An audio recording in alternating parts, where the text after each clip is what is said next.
পণের দাবি পূরণ না করায় স্ত্রীকে শ্বাসরোধ করে খুন স্বামীর।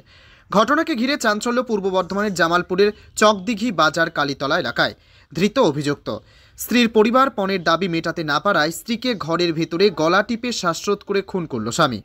এমনই স্বীকারোক্তি দিয়েছে জামালপুর থানার পুলিশের কাছে স্বামী অরূপ দলুই। এই ঘটনার সামনে আসতেই চাঞ্চল্য ছড়ায় গোটা জামালপুরে। গতকাল রাতে ওই মহিলাকে উদ্ধার করে জামালপুর ব্লক প্রাথমিক স্বাস্থ্যকেন্দ্রে নিয়ে আসে স্থানীয়রা। জামালপুর হাসপাতালে কর্তব্যরত চিকিৎসকরা ওই মহিলাকে মৃত ঘোষণা করে বৃহস্পতিবার গভীর রাতে পুলিশের পক্ষ থেকে জানানো হয়েছে ওই মহিলার নাম পূজা দলুই। পূর্ব বর্ধমানের জামালপুরের চকদিঘি পঞ্চায়েতের বাজার কালীতলা সংলগ্ন এলাকার বাসিন্দা।